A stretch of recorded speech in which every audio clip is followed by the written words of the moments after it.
ኤርትራውያን ተቀማጦ ዴንማርክ ንኣብያተ ትምህርቲ ዞባ ደቡብ ደገፍ ገይሮም ጸብጻብ ኣለና ቀጺሉ ክቐርብ እዩ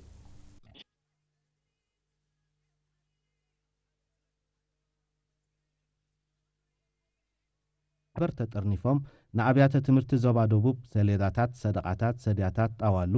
መጻሕፍትን ካልእን ሓገዝ ከም ዝገበሩ ጨንፈር ሚኒስትሪ ትምህርቲ ኣብቲ ዞባ ሓቢሩ ማሕበር ምትሕጋዝ ኤርትራውያን ኣብ ዴንማርክ ሎም ዓመት ንኣብያተ ትምህርቲ ዞባ ደቡብ ዘበርከቱ ሓገዝ 562 ሰደቃታትን ሰድያታትን 4 ከብሕታት 6 ሰሌዳታት ከምኡውን 800 መጻሕፍቲ ከም ዘጠቃልል እቲ ጨንፈር ብተወሳኺ አብሪሁ እቲ ማሕበር ካብ 2007 ክሳብ 2011 ጥራይ 21 ኮምፒውተራትን ንስንኩላን ተማሃሮ ዘገልግል 10 ዓረብያ ማለት ዊልቸርን ዝርከቦ 1872 ዝተፈላለየ ናውቲ ትምህርቲ ንዞባ ደቡብ ክልኽ እንከሎ ንካልኦት አካላት መንግስቲ እውን ናይ ናውቲ ደገፍ ከም ዝገበረ ኣቦ መንበርቲ ማሕበር አቶ ዳንኤል ገብረልኡል ገሊጹ ኣመሓዳሪ ዞባ ደቡብ አቶ ሙስጠፋ ኑር ሁሴን ድማ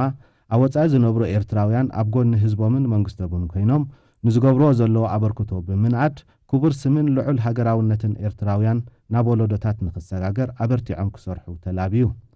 ሓላፊ ጨንፈር ሚኒስትሪ ትምህርቲ ዞባ ደቡብ መምህር ቃልኣብ ተስፋ ስላሴ ወገኑ ማሕበር ምትሕጋዝ ኤርትራውያን ኣብ ዴንማርክ ዝገብሮ ዘሎ ሓገዝ ኣብ ምቅላል ሕጽረታት ኣበርክቶ ይገብር ከም ዘሎ ብምሕባር ንመጻኢ ብዝለዓለ ክደፍኡሉ ኣዘኻኺሩ ካብ ጨንፈር ሚኒስትሪ ትምህርቲ ዞባ ደቡብ መምህር ተኣምራት ከሰተን ሓላፊ ንብረቲ ጨንፈር መምህር ተሾመ ሃይለን ኣብ ዝሃቦ ሓበሬታ በቶም ዜጋታት ዝለኣኽ ንብረት ኣብ ርሑቕ ገጠራት ናብ ዝርከባ 24 ኣብያተ ትምህርቲ ተዘርጊሑ ኣብ ኣገልግሎት ከም ዝወዓለ ኣብሪሆም ስራሕ ክብረት እዩ ካብኡ ናብኡ ክብርታት ስራሕ ክብታን ለጠቕታን ኣለዎ ንዕለት እንጌራኻ ምስራሕን ንነባሪ ዕግበት ሕልናኻ ምስራሕን